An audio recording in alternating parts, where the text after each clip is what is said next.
신정동 연쇄살인 사건. 안녕하세요, 크리스비입니다. 오늘은 콜드케이스 첫 번째 시간으로 신정동 연쇄살인 사건을 다루도록 하겠습니다. 이 사건은 일명 엽기토끼 살인 사건이라고 불리는데요. 범인이 잡히지 않아서 15년 동안 미제로 남은 사건입니다. 이 사건은 얼마 전 SBS 그것이 알고 싶다에서 두 남자의 시그니처 엽기토끼와 신발장 그리고 새로운 퍼즐이라는 제목으로 신정동 연쇄살인 사건을 재조명했습니다. 지금부터 신정동 엽기토끼 살인 사건의 사건 내용을 말씀드리겠습니다. 이 사건은 지난 2005년 벌어진 연쇄살인 사건입니다. 제1차 사건, 쌀포대 시신 유기 사건. 1차 사건은 20대 후반의 여성 권양이 어느 날 실종이 됐습니다. 그날은 2005년 6월 6일 공휴일이었던 날이었습니다. 양천구 신정동에 거주했던 권양이 납치를 당했고 다음날 주택가의 쓰레기 무단 투기장에 상반신과 하반신이 각각 쌀포대 1개씩 씌워진 채로 유기된 채 발견됐습니다. 권양의 사인은 경부 압박 질식사, 속옷이 벗겨졌다가 다시 올려진 듯 말려 있었고 성기 안에 생리대 2개와 휴지가 있었으며 가슴에 이빨로 물린 상처가 있는 등 강간 살해의 정황이 강하게 의심됐지만 정액이 검출되지 않았고 증거가 부족했기 때문에 안타깝게도 범인은 잡지 못했습니다. 제2차 사건, 신정역 에스컬레이터 CCTV가 마지막 모습이었던 사건. 2차 사건은 2005년 11월 20일 일요일이었습니다. 그날 40대 여성 이모 씨가 집을 나갔다가 연락이 두절되면서 실종되고 말았습니다.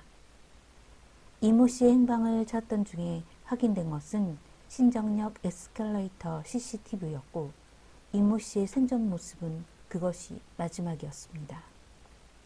이후 시신으로 발견된 이모 씨는 돗자리와 여러 겹의 비닐로 둘둘 말려 있었으며 그 위에 노끈과 전깃줄로 단단히 매듭이 묶인 채 1차 사건 피해자의 시체가 유기된 곳에서 1.8km 떨어진 주택가의 쓰레기 무단 투기장에 발견됐습니다.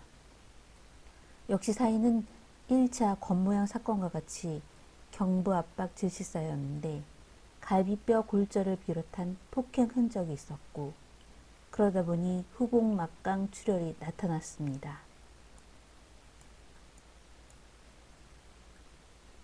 시체의 옷 옆구리에는 곰팡이가 검출되었는데 이는 자생한 것이 아니라 지하실 같은 실내 환경에서 옮아붙은 것으로 추측됐고 이모 씨는 범인이 사는 지하실에 있었거나 지하실에서 살해되었을 것으로 예상했지만 역시 범인을 잡는 데는 역부족이었습니다.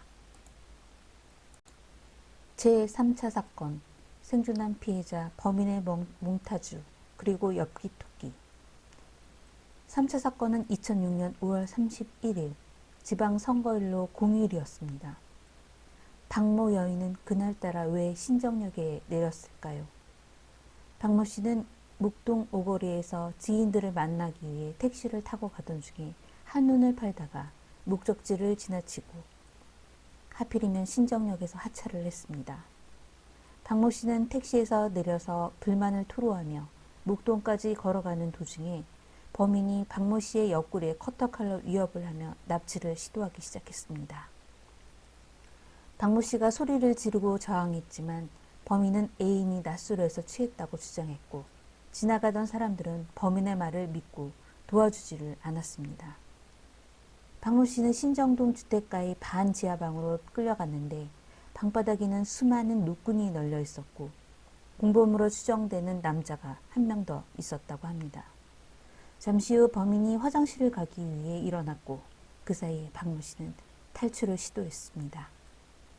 박모 씨는 대문 밖으로 나가면 바로 잡힐 것을 미리 예상했고 대문 밖으로 뛰어나가는 대신 반지하 윗집 계단으로 올라가 그 집 앞의 신발장 뒤에 숨을 죽이며 숨어 있었습니다. 범인들은 도망친 박모 씨를 찾기 위해 밖으로 나갔고 그 사이에 온 힘을 다해 정신없이 달려서 인근 초등학교를 찾아가 남자친구에게 전화를 걸어 무사히 탈출했습니다. 이때 박모 씨가 몸을 숨긴 신발장에는 어린아이가 학교 공작 시간에 만든 것 같은 조잡한 화분이 올려져 있었고, 당시 유행했던 엽기토끼 스티커가 붙어 있었습니다. 이 사건을 끝으로 신정동에서는 유사 사건이 더 이상 발생하지 않았으며, 생존자가 발생하자 체포 위험을 느낀 것인지 범인들은 세 번째 사건 직후 다른 지역으로 도주한 듯 보였습니다.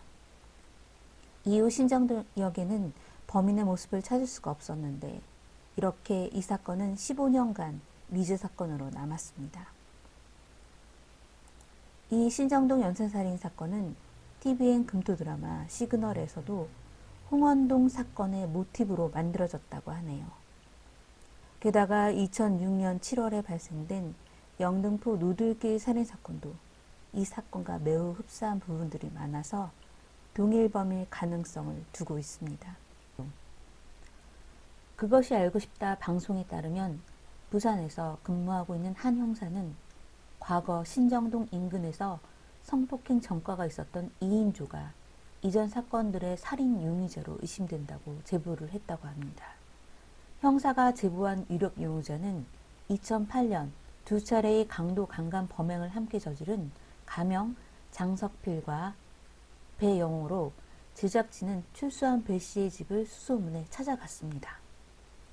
배 씨의 집에는 신정동 엽기토끼 살인 사건의 생존자와 제보자가 언급했던 끈들이 널브러져 있었는데, 배 씨는 끈의 정체에 대해 막노동일하고 전성 관련된 일에서 그냥 갖고 있는 것이라고 답을 했습니다. 그러면서 배 씨는 저는 겁이 많아서 누구를 죽이지도 못하겠다. 누가 말을 해서 내가 만약 진짜로 했다 치자. 그랬을 때 했다. 그럴 사람이 누가 있겠냐. 세상 천재 나는 반지하 같은데 그냥 살라고 해도 잘 안 산다. 라고 신정동 사건과는 관련이 없다고 주장을 했지만, 방송이 끝난 후 많은 네티즌들은 그를 수상하게 생각하고 있습니다. 그것이 알고 싶다 방송을 통해서 재조명된 신정동 연쇄살인사건의 범인 몽타주로 화성 연쇄살인사건의 범인처럼 다시 한번 미제 사건이 해결되는 모습을 확인하고 싶습니다. 이 사건으로 돌아가신 피해자분들에게 삼가 조의를 표합니다. 다음 시간에는 영등포 노들길 살인사건을 자세히 알아보도록 하겠습니다. 저는 콜드케이스의 크리스비였습니다. 감사합니다.